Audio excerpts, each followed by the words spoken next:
Something that I wasn't seeing in art making was just portraits of Black Americans without them being didactic or participating in a corrective narrative. And I wanted the work to exist in the world in a way that was universal.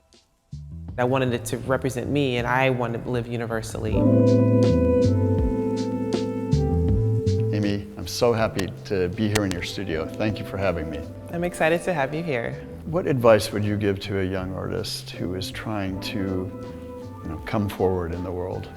Stay focused on your path. Your path is the only path you need to worry about. Making money off your work isn't easy, and a lot of people will give up, before they even get started. Your hours are 7 days a week. If you're not painting, you're thinking about painting. It's not easy, it's not empirical. You have to be comfortable with risk. You have to be comfortable with a lot of no's. Just know that no doesn't mean you're not great. It just means that it's just a no. How long were you working as an artist before you started to really be able to make a living from it? 40 years old, 41, So a good 2 decades of working. Of waiting tables. I waited tables until I was 37. Amy, when you agreed to be our honoree at Tribeca Ball this year, I told you we wanted to set up a scholarship in your name. I said I would prefer to set it up in the name of my mentor, Arturo Lindsay. That meant so much to us because we're a teaching institution, and I've never had anybody say that kind of thing before, and that was a blessing. He taught me that being an artist also means being a scholar. Tell me about how you became an artist and when you first realized that's what you wanted to do.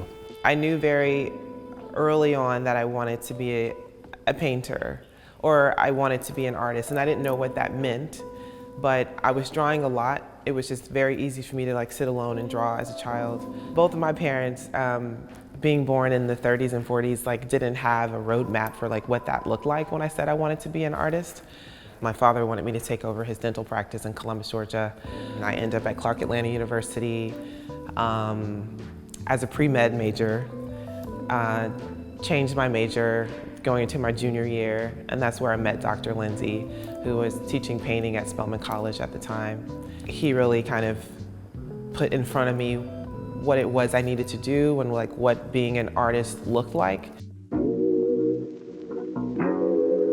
Were you painting figuratively at that time?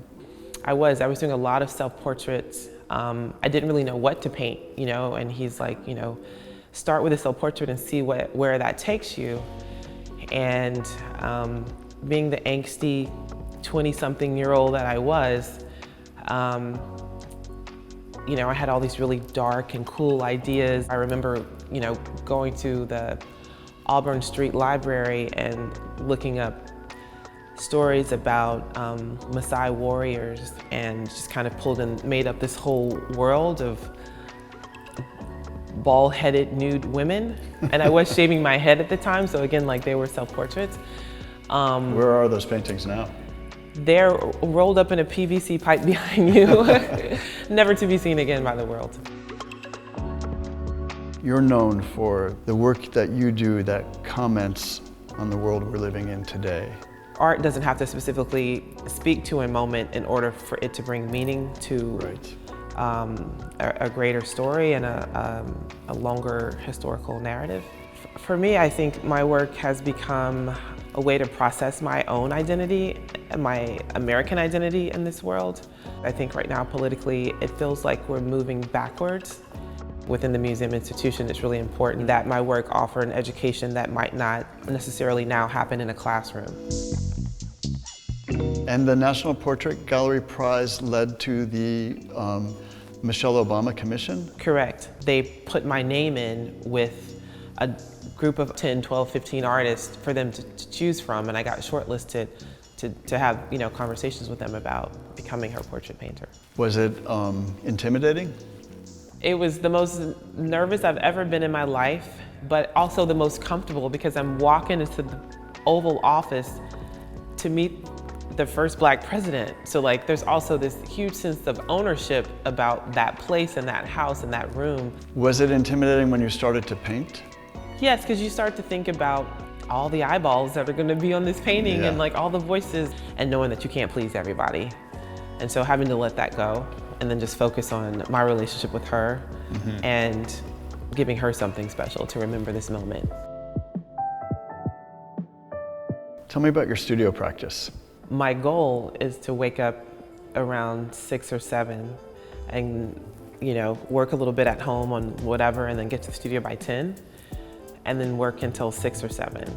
I'm a people watcher, so wherever I am, whether I'm thinking about it or not, I'm always looking for new subjects. I have these special intuitive moments when I see people, and then I'm like, it's you. Like, I need you to get this idea out of my head. How do people respond? Most people are really excited. I've only had one person say no, and I begged her for a year.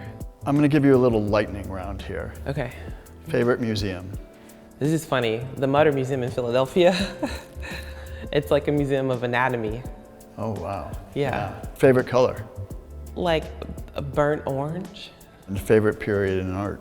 Funny enough, I think abstract expressionism, just because I appreciate the deconstruction that was happening in that, not only in art, but also in music. Biggest challenge of being an artist? Having to have a job in the beginning when you're trying to focus on your work. Because it is crazy that I've only had 3 solo exhibitions. Yeah. But I'm also very grateful because I'm in my 40s now, and being a starving artist wasn't a good look. Any regrets? No, none in my life. That is wonderful. Yeah, it's a good thing to say, yeah.